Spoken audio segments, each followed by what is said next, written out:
Tiara Grace Amanda, NIM 2112062029, kelas D12, UAS Inovasi Pembelajaran IPS SD, dosen pengampu Eliana Yunita Seran MPD. Inovasi pengembangan bahan dan sumber belajar.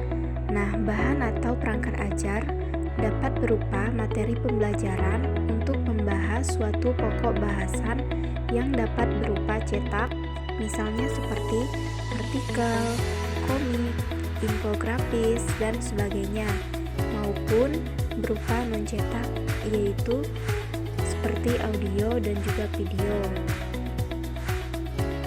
Nah, sedangkan sumber belajar adalah segala sesuatu yang dapat digunakan oleh siswa untuk mempelajari suatu hal tertentu.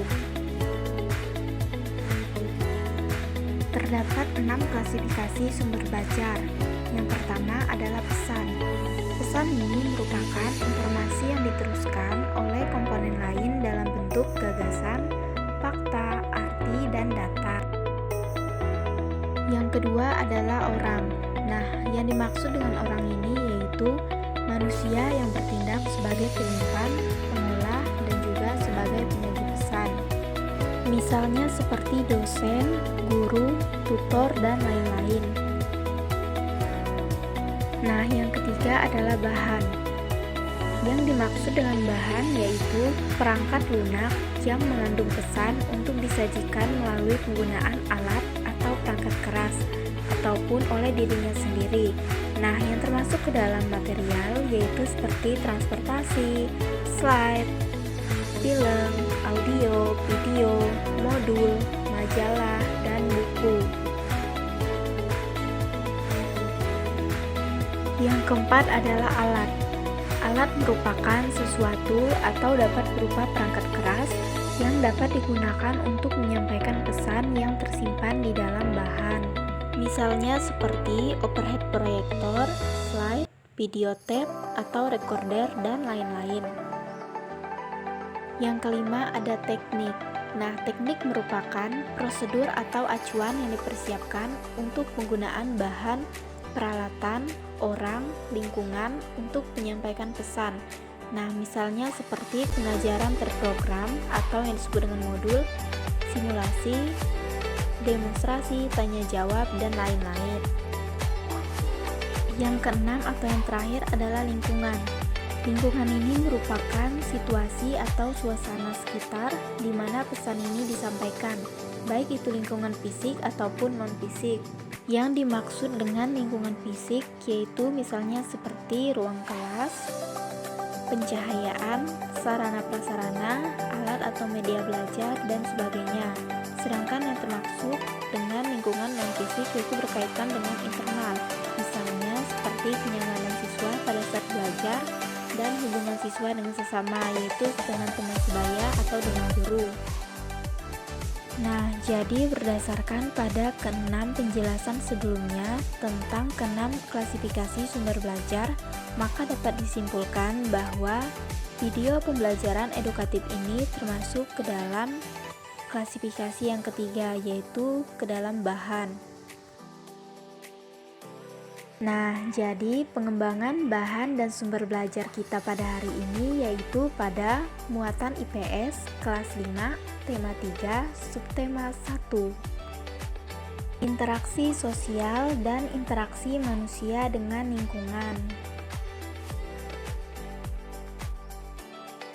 Kompetensi inti yang pertama, menerima dan menjalankan ajaran agama yang dianutnya.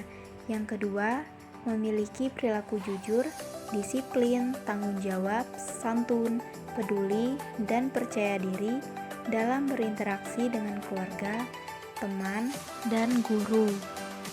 Nah, sedangkan kompetensi dasarnya yaitu menganalisis bentuk-bentuk interaksi manusia dengan lingkungan dan pengaruhnya terhadap pengembangan sosial, budaya, dan ekonomi masyarakat Indonesia. Adapun indikator yang ingin dicapai yaitu menjelaskan bentuk-bentuk interaksi manusia. Halo adik-adik, apa kabar kalian? Baiklah, pada hari ini kita akan belajar tentang interaksi manusia. Nah, interaksi pada manusia ini dapat dikelompokkan menjadi dua, yaitu yang pertama interaksi sosial dan yang kedua adalah interaksi dengan lingkungan hidup. Nah, interaksi sosial adalah hubungan-hubungan sosial antar manusia atau merupakan hubungan yang dimiliki oleh manusia satu dengan manusia lainnya. Interaksi sosial terjadi karena manusia adalah makhluk sosial. Nah, makhluk sosial ini artinya yaitu manusia tidak dapat hidup sendiri dan selalu membutuhkan orang lain.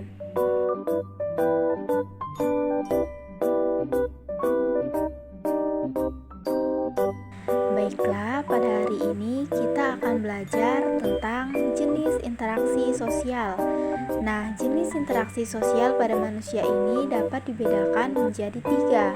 Yang pertama, individu dengan individu. Yang kedua, individu dengan kelompok. Dan yang ketiga adalah kelompok dengan kelompok.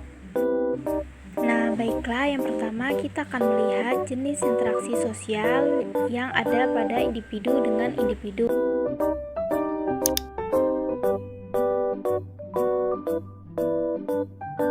Nah, berikut ini merupakan contoh interaksi sosial antara individu dengan individu atau yang disebut dengan interaksi antara satu orang dengan satu orang lainnya. Nah, yaitu seperti pada gambar, yang pertama adalah bertegur sapa dengan teman, yang kedua berjabat tangan, lalu di sini adalah ibu berbicara dengan anak, dan yang terakhir adalah kasir melayani pembeli. Dapat disimpulkan bahwa interaksi antara individu dengan individu adalah pada saat terjadinya suatu pembicaraan atau terdapat interaksi di antara dua orang.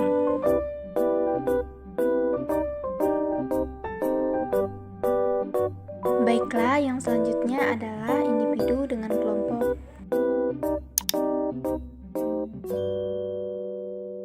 Berikutnya, kita akan melihat contoh interaksi sosial antara individu dengan kelompok, yaitu merupakan hubungan antara satu orang dengan banyak orang.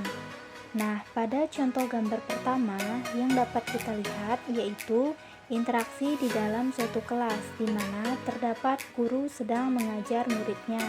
Sedangkan pada gambar yang kedua, terdapat interaksi antara ulama dengan jemaahnya, di mana ulamanya ini berjumlah satu orang, sedangkan jemaahnya ini berjumlah banyak.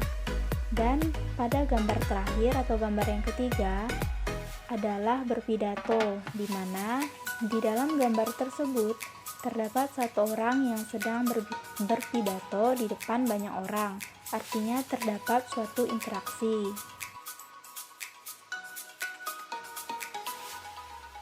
Selanjutnya, kita akan melihat contoh interaksi sosial kelompok dengan kelompok. Nah, interaksi sosial kelompok dengan kelompok yaitu interaksi yang melibatkan banyak orang berhadapan dengan banyak orang. Pada gambar pertama yaitu adalah voli. Nah, dalam gambar pertama ini terdapat dua tim yang sedang bermain voli, di mana masing-masing tim ini beranggotakan 6 orang dan akan melawan atau bertanding dengan 6 orang juga. Artinya terdapat interaksi antara banyak orang dengan banyak orang. Selanjutnya pada gambar kedua yaitu adalah sepak bola.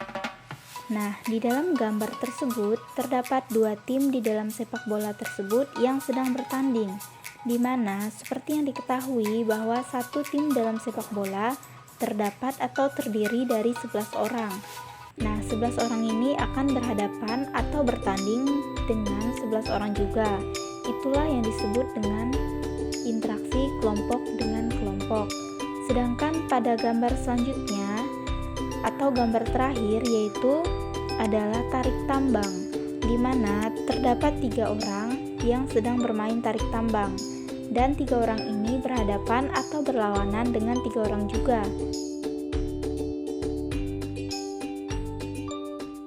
Selanjutnya adalah interaksi dengan lingkungan hidup. Nah, interaksi dengan lingkungan hidup ini merupakan suatu interaksi antara manusia dengan lingkungan yang terbentuk secara alami. Nah, contohnya itu seperti gunung, sungai, dan juga rawa.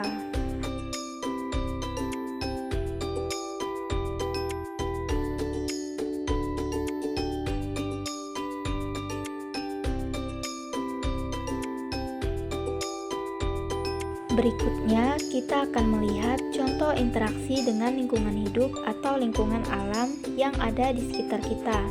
Nah, pada gambar yang pertama, yaitu petani sedang menggarap lahan pertaniannya. Nah, di mana gambar ini menunjukkan petani berinteraksi atau melakukan kegiatan di lingkungan alam yang berupa pesawahan. Sedangkan di gambar yang kedua, yaitu nelayan menangkap ikan di laut, di mana nelayan ini menunjukkan interaksi dengan lingkungan alam berupa lautan untuk mencari suatu hasil yang berupa ikan. Berikutnya adalah gambar yang ketiga. Pada gambar yang ketiga ini menunjukkan penduduk mengambil kayu hasil hutan, di mana penduduk di sekitar dan termasuk kita memanfaatkan sumber daya alam untuk memenuhi kebutuhan hidup sehari-hari, yaitu dengan mengambil kayu bakar dari hutan. Yang selanjutnya adalah gambar yang keempat, yaitu gambar yang menunjukkan penambang balerang di gunung. Nah, masyarakat yang ada atau yang tinggal di dataran tinggi atau pegunungan akan memanfaatkan kondisi alamnya untuk memenuhi kebutuhan hidupnya sehari-hari, seperti pada gambar tersebut, yaitu menjadi penambang balerang.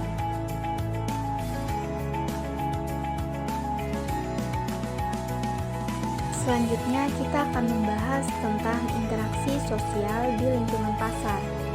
Pasar merupakan tempat bertemunya pedagang dan pembeli untuk melakukan transaksi jual beli. Nah, interaksi sosial di pasar ini dapat terjadi antara penjual dengan pembeli, penjual dengan pemasok barang atau yang disebut dengan distributor, penjual dengan penjual, maupun pembeli dengan pembeli. Penjual dan pembeli yang ada di pasar berasal dari berbagai suku, agama, dan tingkat sosial ekonomi yang berbeda. Nah, oleh karena itu, dalam melakukan interaksi sosial ini diperlukan rasa toleransi dan tenggang rasa yang tinggi agar kerukunan tetap terjaga. Baiklah, yang selanjutnya atau yang terakhir. Nah, apa sih yang dimaksud dengan toleransi dan tenggang rasa? Toleransi adalah suatu sikap saling menghormati dan menghargai antar kelompok, antar individu, dan masyarakat atau dalam lingkungan lainnya.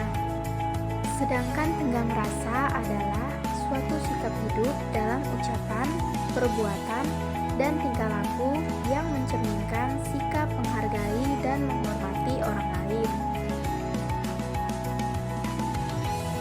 Manfaat jika kita memiliki toleransi dan tenggang rasa, yaitu yang pertama, kerukunan akan terjaga, yang kedua, persatuan dan kesatuan akan meningkat, yang ketiga, aktivitas berjalan dengan lancar, dan yang keempat, kehidupan akan terasa damai. Nah, baiklah adik-adik, sekian materi kita pada hari ini, semoga dapat diterima dengan baik. Baiklah adik-adik, sampai berjumpa pada materi atau pembelajaran selanjutnya.